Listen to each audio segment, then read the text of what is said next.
एक बार एक गांव में हरिया नाम का एक आदमी अपनी बीवी पूजा और बच्चों रेनू और विवेक के साथ रहता था। रेनू और विवेक बहुत शरारती थे। वो अक्सर स्कूल या अपने मोहल्ले में शैतानियां करते रहते थे। एक दिन जब हरिया घर में होता है तभी रेनू और विवेक स्कूल से आते हैं। पिताजी मालूम है आज विवेक के सर पर एक चिड़िया ने पॉटी कर दी।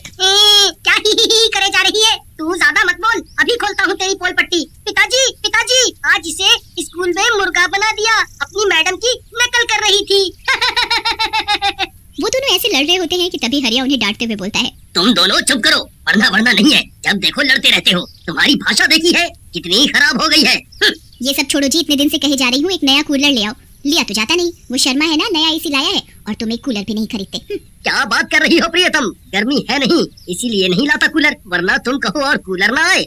ऐसा कैसे हो सकता है? तुम तो रहने ही दो, कंजूस कहीं के। 50 डिग्री तो हो गया है टेम्परेचर, अब क्या उबालना है तब लाओगे?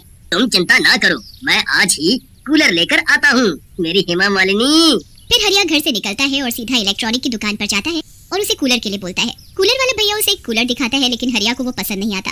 अरे भाई क्या बेकार कूलर दिखा रहे हो, कम से कम मेरे लेवल का दमदार कूलर दिखाओ, मेरी प्रियतम को गिफ्ट करना है। सर मैं अब आपको एक कूलर दिखाता हूँ और ठंडा भी खूब करेगा सर। फिर हरिया को देखते ही वो कूलर पसंद आ जाता है और वो उसे घर ले जाता है और सब खुश हो जाते हैं। वाह पतिदेव, मजा आ गया, तुम तो सच में कूलर ले आए, वाह। फिर रात में सब लोग कूलर चलाकर सो जाते हैं। तभी उसी एरिया में रहने वाली रीमा चोर रात में हरिया के घर चोरी के इरादे से घुसती है। क्या बात है, हमारे गांव के लोगन भी अमीर हुए जा रहे हैं, भगवान इनका बरकत दे ताकि हम अमीर हो सके इनकर घर चोरी करके। लागत है हमका हमारी नजर लग गई, काली जुबान लागत है तेरी, इनके घर में तो कुछ नहीं, क्यों ना ये कूलर ही उठा लूं। इसके बाद रीमा कूलर उठाने लग जाती है लेकिन जल्दबाजी में वो कूलर को स्विच ऑफ करना भूल जाती है। उसे बिजली का बहुत तेज झटका लगता है और वो कांपने लग जाती है। अरे मर गई रे, बचाओ मुझे। लेकिन करंट इतनी तेज होता है कि वो वहीं मर जाती है और उसकी आत्मा उसके शरीर से बाहर आ जाती है और वो चुड़ैल बन जाती है। कैसे क्या हो गया चोरी करते हुए, कैसे क्या हो गया चोरी करते हुए।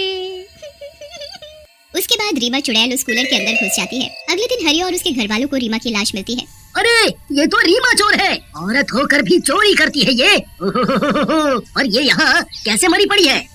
मुझे लगता है इस कूलर से करंट लगकर ये मर गई है। इस कूलर को बाहर ही फेंक दो, मनहूस हो चुका है अब ये। फिर हरिया गांव के और लोगों को बुला लेता है और फिर गांव वाले मिलकर रीमा का अंतिम संस्कार कर देते हैं और हरिया भी कूलर को गांव के बाहर फेंकाता है। रात होते ही चुड़ैल बाहर आ जाती है और शिकार की तलाश में घूमने लगती है। तभी वहाँ एक शराबी आ जाता है।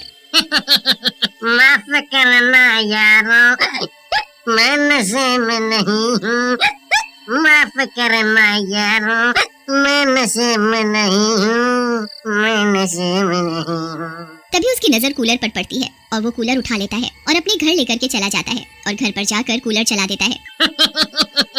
वाह वाह वाह, लाइफ हो तो अपन के जैसी, मस्त दारू फिर फ्री की ठंडी हवा। आज तो लग रहा है अपनी ही भगवान है।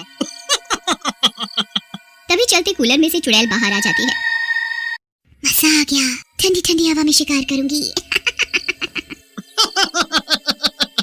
क्या बात है भाई साहब, क्या बात है, क्या हंसते हो आप? मजा आ गया, और क्या रोबीली आवाज है आपकी। वाह वाह भाई साहब वाह, बिल्कुल बिग बॉस की जैसी लगती है। वाह भाई साहब वाह। मैं तुझे भाई साहब लगती हूँ और बिग बॉस के जैसी आवाज बता रहा है, रुक अभी मजा चखाती हूँ तुझे। ऐसा कहकर चुड़ैल शराबी को मार डालती है और उसका मांस खाने लगती है। तभी उसकी नजर पास में पड़ी एक शराब की बोतल पर पड़ती है और वो उस शराब की बोतल को पानी समझकर पी जाती है। अरे ये क्या है, मैंने ये क्या पी लिया? मुझे तो चक्कर आ रहे हैं और दुनिया भी गोल गोल घूम रही है। मजा आ गया। अगले दिन गांव के लोगों को शराबी के मरने का पता चलता है और वो लोग उसके घर पर इकट्ठे हो जाते हैं। ओहो, लगा था कौनो जंगली जानवर गांव में घुस आया होगा ई के घर में। देखो तो बेचारे को कितनी बुरी तरह मारा है और खा भी गया है। चला भैया, ई के लिए तो अच्छा ही हुआ, रोज दारू पी के यहाँ वहाँ नाले में ही गिरता रहता था और शराब की बदबू तो इतनी मारता था कि कुछ कहो ना। तभी गांव वालों की नजर वहाँ पड़े कूलर पर पड़ती है। भैया ये मरने के बाद कूलर का क्या करेगा? ना इसके कोई आगे है न पीछे। हम कहा थे कि इस कूलर को क्यों ना गांव की पंचायत में रख दे, ठंडक तो रहेगी कम से कम।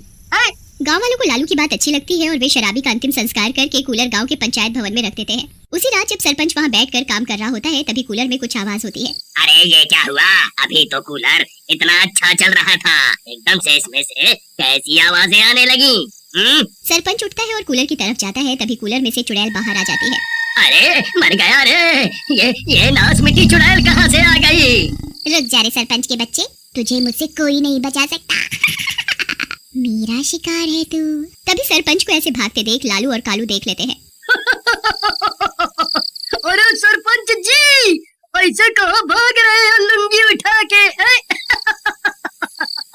आपके पीछे क्या फौजी पड़ गई है? अरे नास मिटो, भाग लो तुम भी यहाँ से। यहाँ तो 3 शिकार हो गए। एक तो पकड़ में आ ही जाएगा। चुड़ैल को देख लालू और कालू भी भागने लगते हैं। सही कहे सरपंच भैया, ये तो मौत है हम तीनों की। अरे भागो अपनी अपनी जान बचा कर भागो, अरे भागो। तीनों भागते भागते गांव के मंदिर के पास पहुंच जाते हैं। लालू जोर से पुजारी जी को आवाज लगाता है। ओ पुजारी जी, जल्दी बाहर आवा हो, जल्दी आवा, नहीं तो आज सरपंच जी और हम लालू और कालू तीनों गए। जल्दी आवा पुजारी जी। लालू के चिल्लाने से पुजारी जी बाहर आ जाते हैं। क्या हुआ ललुआ? काहे चिल्ला रहा है?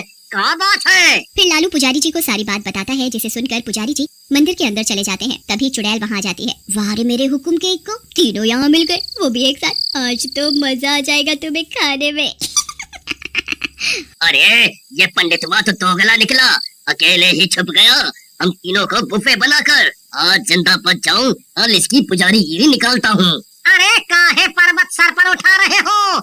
आप ही के लिए मंदिर में गए थे। तभी पुजारी को देखकर चुड़ैल गुस्से में आ जाती है। अच्छा तू बचाएगा मेरे शिकारों को मुझसे? आज पहले तुझे मारती हूँ, फिर इन तीनों को। लेकिन चुड़ैल जैसे ही पुजारी जी की तरफ बढ़ती है, पुजारी जी भगवान शिव जी की मूर्ति उसके आगे कर देते हैं। मूर्ति में से एक तेज प्रकाश निकलता है और चुड़ैल पर पड़ता है और चुड़ैल वहीं भस्म हो जाती है।